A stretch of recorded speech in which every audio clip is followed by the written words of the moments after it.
Hello guys, स्वागत है आप सबों का हमारे चैनल नॉवल शिक्षा में। गाइस, आज हम लोग जियो पॉलिटिकल इशूज़ के तहत भू राजनीतिक जो प्रश्न है उनके अंतर्गत आज हम लोग भारत और नेपाल के बीच जो सीमा है, जो अंतर्राष्ट्रीय सीमा है और उससे संबंधित जो हाल के दिनों में जो विवाद उत्पन्न हुए हैं उन कारणों पर आज हम लोग प्रकाश डालेंगे। जो भी मुद्दे हैं उन मुद्दों पर हम लोग विचार विस्तार से करेंगे।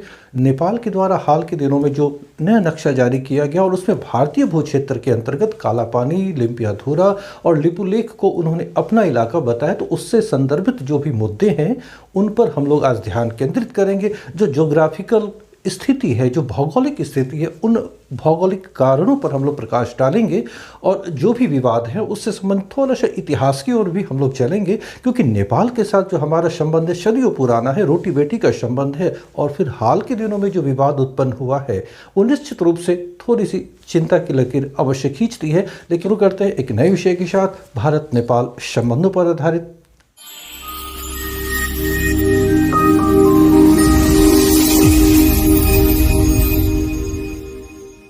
गाइस, सबसे पहले हम लोग नेपाल का जो भौगोलिक स्थिति है ना उस पर हम लोग गौर करते हैं। नेपाल, जैसा कि आप देख रहे हो इस नक्शे में, कि भारत के उत्तर में स्थित है। नेपाल और भारत के बीच जो सीमा है, जो अंतर्राष्ट्रीय सीमा है, उसकी कुल लंबाई मैंने पूर्व में भी बताया है 1751 किलोमीटर है। ठीक है, ये जो लंबाई है वो कुल कितनी है?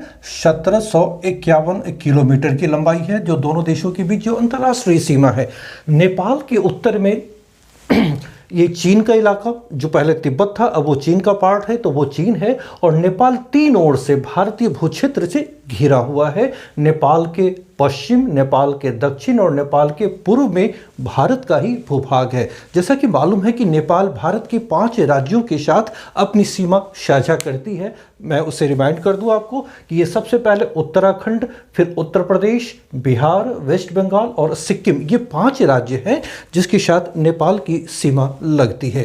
अब भारत और नेपाल के बीच जो सीमा है ना, उसका लगभग 98% जो भाग है उस पर कोई विवाद नहीं है, दोनों ही देश उस पर सहमत हैं। सिर्फ 2% भाग ऐसे हैं जहां पर दोनों देशों के बीच सहमति नहीं बन पाई है और नेपाल आज भी उस क्षेत्र पर अपना दावा प्रस्तुत करता है। तो हमें यह देखना है कि भारत और नेपाल के बीच जो सीमा है उसका निर्धारण कब और कैसे हुआ।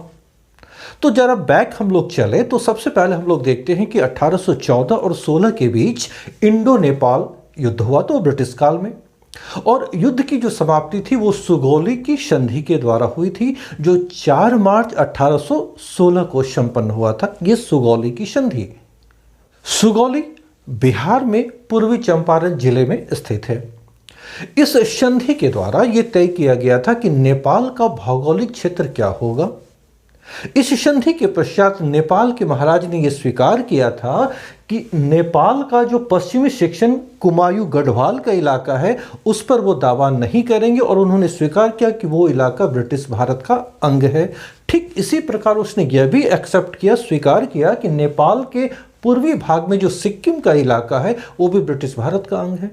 ब्रिटिश हुकूमत ने भी इसे मान्यता दी कि महाकाली नदी से पूर्व नेपाल का भू क्षेत्र है और नेपाल का जो पूर्वी सीमा है वो मेची नदी तक है। अर्थात नेपाल की जो अवस्थिति है पूर्व में मेची नदी से लेकर पश्चिम में महाकाली नदी के बीच। सुगौली की संधि के समय भारत में गवर्नर जनरल डेविड ऑक्टरलोरे थे। इस नेपाल की एक भौगोलिक सीमा तय की गई 2 प्राकृतिक सीमा, 2 नदियों के माध्यम से। महाकाली और मेची के बीच नेपाल की अवस्थिति है। इसी महाकाली नदी को हम लोग शारदा नदी के नाम से जानते हैं। हाल के दिनों में जो विवाद उत्पन्न हुआ है वो विवाद क्या है, तो थोड़ा सा बैक हम लोग चलते हैं। सबसे पहले ध्यान देना कि 31 अक्टूबर 2019 को जब भारत सरकार ने जम्मू कश्मीर राज्य का विभाजन किया और जम्मू कश्मीर को 2 केंद्र शासित प्रदेशों में बांटा, लद्दाख और जम्मू कश्मीर, तो इसके पश्चात नवंबर 2019 में सरकार के द्वारा, भारत सरकार के द्वारा एक नया नक्शा जारी किया गया, भारत का नया मैप जारी किया गया और उस मैप में दोनों केंद्र शासित प्रदेशों को दर्शाया गया था और साथ ही साथ उत्तराखंड के पिथौरागढ़ जिले का जो ये इलाका है, लिपुलेख, कालापानी और ये जो सेक्शन आप यहाँ पर देख रहे हैं इसी का बड़े परिप्रेक्ष्य में हमने यहाँ पे ड्रॉ किया है। आप यहाँ पे इस फिगर को ध्यान से देखिए। उस फिगर में ये जो इलाके यहाँ पर दिखाए गए हैं ये भारतीय भूक्षेत्र के अंतर्गत दिखाए गए थे, यानी ये भारत का उस पर आज भी नियंत्रण है। तो भारत ने अपने नक्शे में उसे दिखाया।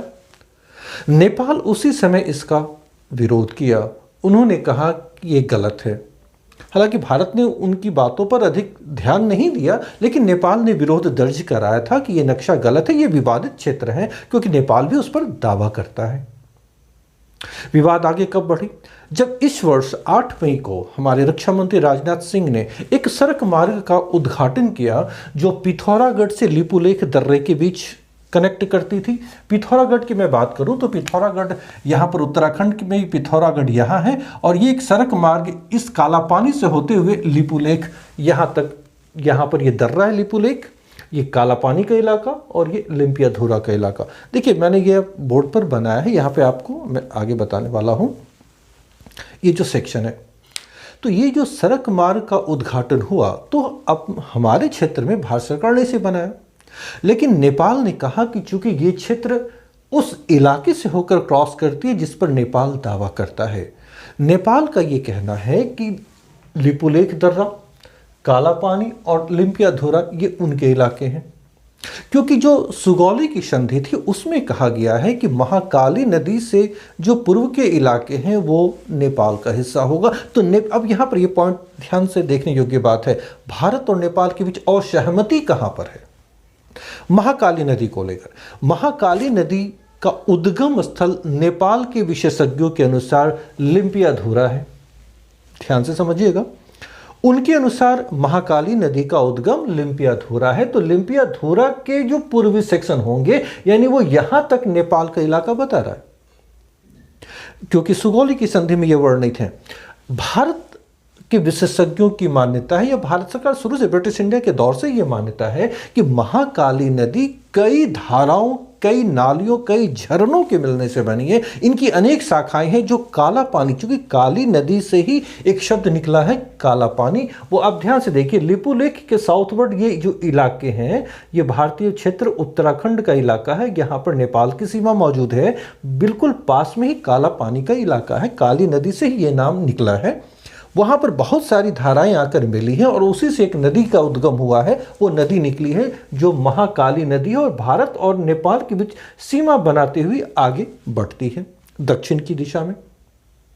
नेपाल का दृष्टिकोण है कि ये महाकाली नदी एक्चुअली लिम्पियाधुरा की शाखा है, लेकिन भारत का ये मान्यता है कि कई धाराओं के मिलने के बाद इस नदी का उद्गम होता है, इसलिए यहीं से हम इसकी सीमा को तय करते हैं। और इस नदी का जो पूर्वी सेक्शन है वो नेपाल है और इस नदी से पश्चिम में भारत का इलाका है। इस पर कोई भी बात नहीं, ब्रिटिश काल से ही ये इस पर हमारा नियंत्रण है।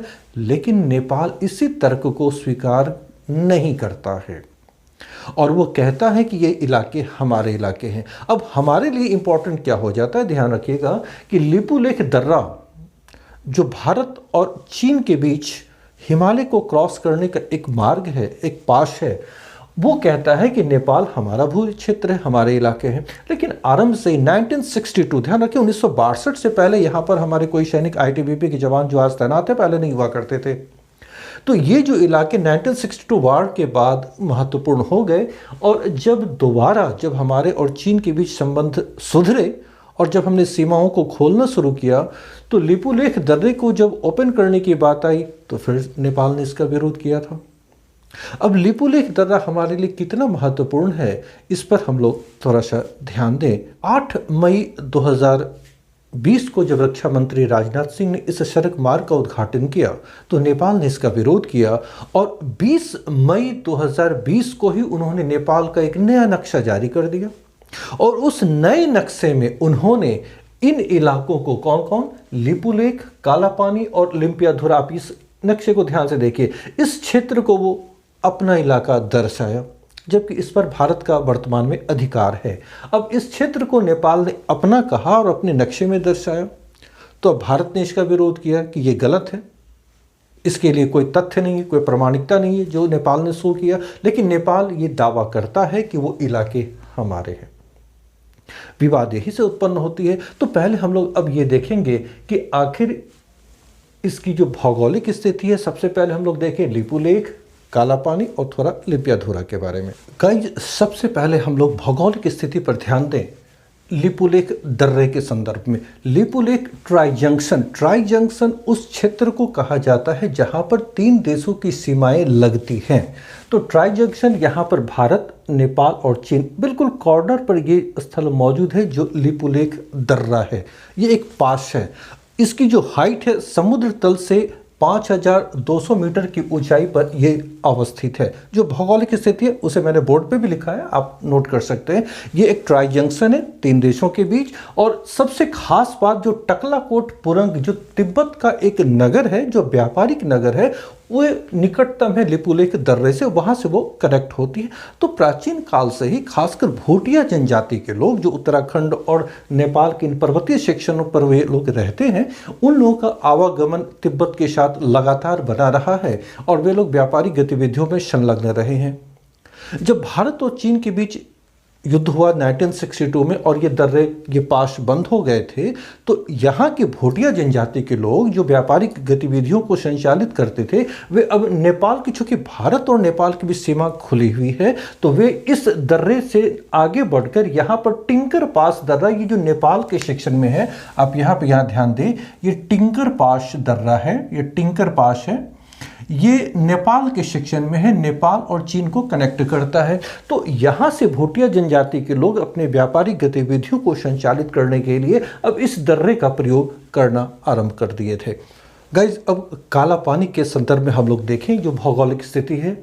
काला पानी उत्तराखंड राज्य के ही अंतर्गत पिथौरागढ़ जिले में मौजूद है। पिथौरागढ़ जिले का जो पूर्वी भाग है, जो नेपाल की सीमा से लगा हुआ इलाका है, वहाँ पर काला पानी का क्षेत्र है। इसकी जो दूरी है सीमा से वो 40 किलोमीटर डिस्टेंस है, जो काला पानी क्षेत्र कहलाते हैं। और उसका जो कुल एरिया, कुल जो क्षेत्रफल है, वो 35 वर्ग किलोमीटर का इलाका है जो काला पानी का क्षेत्र है।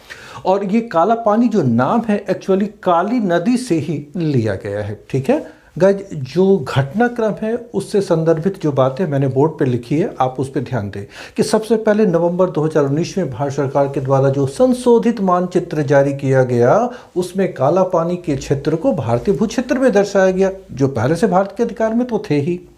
फिर उसके पश्चात हम लोग 8 मई 2020 को जब रक्षा मंत्री राजनाथ सिंह ने उस सड़क मार्ग का उद्घाटन किया जो 80 किलोमीटर लंबी है, धारचूला लिपू लेक सड़क मार्ग। आप यहाँ पे ध्यान देना, एक्चुअली ये जो सड़क मार्ग है ना, जो लिपू लेक दर्रे को धारचूला से जोड़ती है, एक सड़क मार्ग पिथौरागढ़, तवाघाट, घाटी बगड़, ये पिथौरागढ़ का इलाका जो उत्तराखंड में एक डिस्ट्रिक्ट है, यहाँ से यहाँ तक घाटी बगड़ तक ये सड़क पहले से मौजूद थी। जो नई सड़क बनाई गई है वो एक्चुअली इसी का एक विस्तार है जो लिपू लेक दर्रे तक आगे बढ़ाई गई है। और ये जो विस्तार है ना, ये काला पानी क्षेत्र से होकर ही आगे बढ़ी है।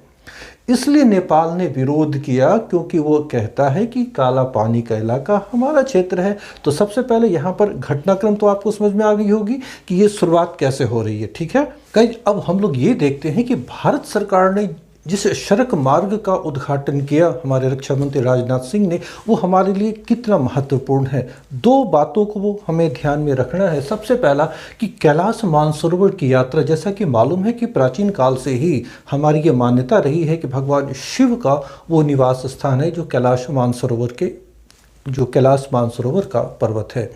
तो धर्मावलंबियों के लिए वो एक आस्था का केंद्र है। तो जो भी तीर्थयात्री वहाँ पर यात्रा के लिए जाते हैं तो उनके लिए एक शॉर्ट रूट, एक संक्षिप्त सड़क मार्ग ये बना है। क्योंकि हम यहाँ पर देखें तो जो एग्जैक्ट लोकेशन है, आप इस मैप पे ध्यान दें, कैलाश मानसरोवर तिब्बत चीन के अंतर्गत मौजूद है। उसका जो लोकेशन मैंने यहाँ पे ड्रॉ किया है, आप ध्यान से देखें तो वहाँ पर जो जाने के मार्ग हैं, तो वो 3 मार्ग मौजूद हैं अभी। ठीक है, एक हमारा उत्तराखंड के इलाके में पिथौरागढ़ से होते वो हिमालय को क्रॉस करके जाने का मार्ग है, जो परंपरागत मार्ग रहे हैं। इसके अलावा दूसरा मार्ग काठमांडू से होकर के है और ये 540 किलोमीटर का ये रास्ता है जो काठमांडू से कैलाश मानसरोवर तक की यात्रा है। और भारतीय भूक्षेत्र से सिक्किम में नाथुला दर्रे से होकर भी एक मार्ग है जो कैलाश मानसरोवर तक के लिए है। एक बात हमें ध्यान देना है कि चीन ने अपने इलाके में अब चूंकि वो तिब्बत का इलाका चीन का ही पार्ट है,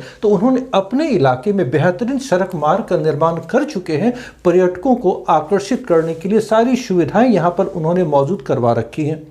इसलिए जो भारतीय पर्यटक जाते हैं तो वो सड़क मार्ग से यहाँ तक जा सकते हैं। हमारे इलाके में ऐसी कोई व्यवस्था अब तक नहीं थी, इसलिए भारत सरकार ने इस सड़क मार्ग का निर्माण करवाया ताकि बुजुर्ग और उम्रदराज लोग भी आसानी से सड़क मार्ग के द्वारा लिपुलेख दर्रे तक पहुंचे। और लिपुलेख के आगे जो चीन का इलाका है वहां पर सड़क मार्ग मौजूद है, तो वो आराम से कैलाश मानसरोवर की यात्रा कर सकते हैं। ये एक मुख्य उद्देश्य था इस सड़क मार्ग के निर्माण का। दूसरा जो सबसे अहम मुद्दा है और जो प्रमुख बातें जो हाल में चीन के साथ हमारा जो तनाव है, तो उसको ध्यान में रखते हुए रणनीतिक और सामरिक दृष्टिकोण से ये बहुत ही महत्वपूर्ण था इस सड़क मार्ग का बनना।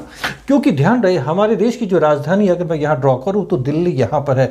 यहाँ से सबसे निकटतम दर्रा जो चीन के साथ होगा, आप भौगोलिक रूप से देखें तो सबसे निकट का दर्रा यहाँ से लिपुलेख दर्रा ही दिखाई दे रहा है। तो ये दर्रा हमारी राजधानी से काफी निकट है और चीन हमारा एक दुश्मन देश है, इसलिए उस पर अपनी तैयारी को पूर्ण रखने के लिए, सीमा से संबंधित मुद्दों पर ध्यान देने के लिए यह सड़क मार्ग हमारे लिए बेहद महत्वपूर्ण था। इसलिए भारत सरकार ने प्राथमिकता के तौर पर इस सड़क मार्ग का निर्माण करवाया, जिस पर नेपाल ने आपत्ति दर्ज की। गाइस, अब हम लोग देखते हैं कि विवाद का जो मूल कारण है कि दोनों देशों की मान्यताएं क्या हैं। ध्यान दीजिएगा इस पॉइंट पर। नेपाल की क्या मान्यता है? नेपाल का कहना है कि महाकाली नदी का उद्गम लिम्पियाधुरा से हुआ है, अतः उसके अनुसार उद्गम क्षेत्र तक नेपाल का भू क्षेत्र है। आप मैप पे गौर कीजिए, लिम्पियाधुरा यहाँ पर है। यहाँ पर शारदा नदी का भी उद्गम हम लोग मानते हैं। तो यहाँ पर जिस नदी का उद्गम हुआ है, नेपाल कहता है कि वो महाकाली नदी है और उद्गम क्षेत्र तक नेपाली भू क्षेत्र है, और इसी आधार पर वो कहता है कि वहाँ तक नेपाल का इलाका है, उसका वो क्षेत्र है। भारतीय मान्यता क्या है? भारतीय विशेषज्ञों के अनुसार काली नदी से नेपाल का भू क्षेत्र आरंभ होता है। काली नदी के जो प्रवाह मार्ग है, आप यहाँ से ध्यान देखिए, काला पानी का इलाका है और यहाँ से काली नदी का प्रवाह बिल्कुल भारत और नेपाल के बीच ये सीमा के साथ आगे की ओर बढ़ी है, यानी उत्तर से दक्षिण की तरफ आई है, क्योंकि ढाल इस ओर है। तो भारतीय मान्यता है कि महाकाली नदी से, जैसा कि सुगौली की संधि में वर्णित है कि महाकाली नदी से जो पूर्व का इलाका है वो नेपाली भू क्षेत्र है, तो भारतीय विशेषज्ञों के अनुसार महाकाली नदी का मार्ग ये है, तो यहाँ से इस दिशा यानी पूर्व की ओर नेपाल का भू क्षेत्र है। लेकिन नेपाल इस तर्क को नहीं मानता है। भारतीयों के अनुसार चूंकि महाकाली नदी कोई एक नदी नहीं है, बल्कि ये कई पहाड़ी नदियों या कह सकते हैं पहाड़ी नालों और झरनों का एक सम्मिलित रूप है, जो काला पानी क्षेत्र में आकर एक हो जाते हैं, और वहाँ से इस नदी का उद्गम माना गया हमारे अनुसार। तो काला पानी क्षेत्र से ये नदी अपना स्वरूप धारण करती है और वो प्रवाहित होती है। तो हमारी मान्यता ये है कि यही है महाकाली नदी, और इसका जो पूर्वी सेक्शन है वो नेपाल का इलाका है, लेकिन नेपाल इसे मानने को तैयार नहीं है। तो वस्तुतः विवाद का जो कारण है ना, तो वो यही है कि नदी की उत्पत्ति और इसकी विभिन्न सहायक नदियों की जो अलग अलग व्याख्या है, हम अलग करते हैं और नेपाल अलग करता है। विवाद यहीं पर है, और इस विवाद को सुलझाना हमारे लिए बहुत आवश्यक है, क्योंकि नेपाल के साथ हमारा सदियों पुराना एक पारंपरिक संबंध रहा है। गाइस, भारत और नेपाल के बीच जो ऐतिहासिक संबंध है ना, वो सदियों पुरानी है। महात्मा बुद्ध की जन्मस्थली लुम्बिनी जो नेपाल में है, सांस्कृतिक दृष्टिकोण से, धार्मिक दृष्टिकोण से, आर्थिक दृष्टिकोण से बहुत ही घनिष्ठ रहे हैं। चाहे वो हिंदू धर्म से संबंधित बातें हो या बौद्ध धर्म से, दोनों ही मुल्कों के बीच दोस्ताना संबंध सदा मौजूद रहा है। तो भारत को विरासत में जो चीज़ें 1947 में मिली, यानी ब्रिटिश भारत का जो भूभाग मिला, यानी सुगौली की संधि के द्वारा जो नेपाल और भारत के बीच की सीमा तय की गई थी, वही चीज़ हमें विरासत में मिली। तो उन क्षेत्रों को हम अपना क्षेत्र मानते रहे। तो भारत सरकार ने भी यह जरूरी समझा था कि नेपाल के साथ जो हमारे मधुर संबंध हैं वो बरकरार रहें। अतः ध्यान देना कि आज़ादी के बाद जब देश स्वतंत्र हुआ, तो सबसे पहले 31 जुलाई 1950 को भारत और नेपाल के बीच एक संधि हुई, जिसे कहा गया शांति और दोस्ती की संधि, treaty of peace and friendship. यह एक ऐसी संधि थी जो दुनिया के लिए एक मिसाल थी। क्योंकि इस संधि के पश्चात ये तो कभी ऐसा लगा नहीं कि ये दोनों अलग मुल्क हैं, क्योंकि इस संधि के बाद दोनों देशों के नागरिकों के लिए दोनों ही देश खुले हुए थे। सीमा की कोई वैसी बाध्यता नहीं थी, ना वीज़ा की ज़रूरत, ना पासपोर्ट की ज़रूरत। दोनों ही मुल्कों के लोग एक दूसरे देशों में जा सकते थे, व्यापार कर सकते थे, कार्य कर सकते थे, रह सकते थे। तो ये आज़ादी जो मिली हुई थी वो लगातार बनी रही थी। हाँ, भारतीय संदर्भ में देखो तो नेपाल के लोगों को यहाँ पे सारे अधिकार थे, सिवाय कुछ क्षेत्रों को छोड़ दो तो यूपीएससी के अंतर्गत जो आईएएस, आईपीएस, आईएफएस के जो जॉब है वो नेपालियों के लिए नहीं है। बट बाकी क्षेत्रों में हम लोग आज भी देखें, हमारी सेना में गोरखा रेजिमेंट मौजूद है, जिनमें ज़्यादातर जो सैनिक वो नेपाल के ही हैं, पर्वतीय इलाके के सैनिक उसमें हैं। तो ये जो हमारा संबंध है, और नेपाल शुरू से एक फ्रंटियर स्टेट के रूप में, एक बफर स्टेट के रूप में मौजूद रहा है। जैसा कि मालूम है कि दो बड़े राज्यों के बीच ऐसे बफर स्टेट प्राचीन काल, मध्यकाल में भी हुआ करते थे। राज्यों के द्वारा इन्हें बना कर रखी जाती थी ताकि क्लैश, कोई आपसी विवाद ना बढ़े दो बड़े राज्यों के बीच। तो चीन और भारत के मध्य में भी ये बफर स्टेट के रूप में नेपाल मौजूद रहा है, एक फ्रंटियर स्टेट के रूप में है, जो हिमालयन फ्रंटियर स्टेट है। नेपाल के साथ हमारे वैवाहिक और पारिवारिक संबंध भी रहे, इसलिए कहा जाता है कि रोटी बेटी का नाता है नेपाल के साथ। विशेष रूप से पूर्वी उत्तर प्रदेश और उत्तर बिहार के लोगों का बहुत ही घनिष्ठ संबंध नेपाल के साथ रहा है। तो हम लोग अब इस मुद्दे पर भी ध्यान दें कि ये जो विवाद उत्पन्न हुआ है, क्योंकि जैसा कि मालूम है कि नेपाल में पहले राजतंत्र था, फिर राजतंत्र की समाप्ति के पश्चात जब नेपाल धर्मनिरपेक्ष राष्ट्र, पहले वो हिंदू राज्य के रूप में भी जाना जाता था, जैसे ही वो कदम बढ़ाया प्रजातंत्र की ओर, गणतंत्र की ओर, तो 2015 में नेपाल का नया संविधान लागू हुआ। तो इस नए संविधान में मधेसियों के लिए, मधेसी वे लोग हैं, ध्यान देना, वे भारतीय जो विशेष रूप से पूर्वी उत्तर प्रदेश और बिहार के वे लोग जो नेपाल की तराई के इलाके में, नेपाल के सेक्शन में जाकर के बसे, उन्होंने वहीं पर व्यापार किया, वहीं पर रहना आरंभ किया, अब वे नेपाल के नागरिक हैं। सॉरी। तो उनके अधिकारों, यानी मधेसियों के अधिकारों की पूर्ण अवहेलना की गई। जिस प्रकार के नेपाल के संविधान में अधिकार पर्वतीय क्षेत्र के लोगों के लिए प्रदान किए गए हैं, मधेसियों के लिए वो सारे अधिकार नहीं हैं। और इन्हीं मुद्दों को लेकर मधेसियों का एक आंदोलन 2015 में शुरू हुआ, क्योंकि वे संविधान में सुधार की बात कर रहे थे, उसकी डिमांड कर रहे थे। इसी समय हम लोग देख रहे हैं कि नेपाल में कम्युनिस्ट पार्टी की सरकार भी बनती है, और केपी शर्मा ओली जो आज नेपाल के प्रधानमंत्री, वो उसी कम्युनिस्ट पार्टी के प्रधानमंत्री हैं, जिनकी जो निकटता है वो चीन के साथ है, वो जग जाहिर है। और चीन के साथ जो हमारा वर्तमान तानातानी है, जो विवाद है, और इसमें चीन नेपाल का उपयोग कर रहा है। तो 2015 की जो घटनाएं हुई थी, जिसके कारण नेपाल नाराज हुआ था, तो मधेसी आंदोलन के कारण, जैसा कि मालूम है कि नेपाल एक लैंडलॉक्ड कंट्री है, भू आवेष्टित देश है, तो उनका जो समस्त व्यापारिक क्रियाकलाप है भारतीय भू क्षेत्र से होकर ही होते हैं। तो भारत के द्वारा भारतीय क्षेत्र से उनके मालों को आवाजाही काफ़ी लंबे समय तक अवरुद्ध रहा। इससे नेपाल की अर्थव्यवस्था चरमरा गई थी। वहाँ पर बहुत सारी जो आवश्यक सामग्रियाँ हैं, तेल, ईंधन से लेकर हर चीज़ की कमी महसूस की जा रही थी। इससे नेपाल बहुत चिंतित था, और उन्हें ये लगता था कि इसके पीछे कहीं ना कहीं भारत सरकार का भी हाथ है। वो इन आंदोलनकारियों के साथ सख्ती नहीं बरत रही, जिसके कारण नेपाल से कोई सामान बाहर नहीं जा रहा, ना कोई सामान बाहर से नेपाल की ओर आ रहा।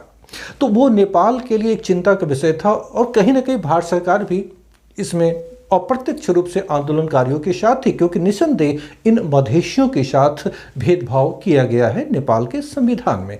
तो तभी से नेपाल और भारत के बीच एक तनाव उत्पन्न हो चुका था, और इसी मुद्दे को लेकर, और जब से कम्युनिस्ट पार्टी की सरकार नेपाल में बनी है और चीन का वर्चस्व उसके ऊपर, चीन का आशीर्वाद उसे मिला हुआ, तभी से नेपाल और भारत के संबंध बिगड़ने शुरू हुए हैं।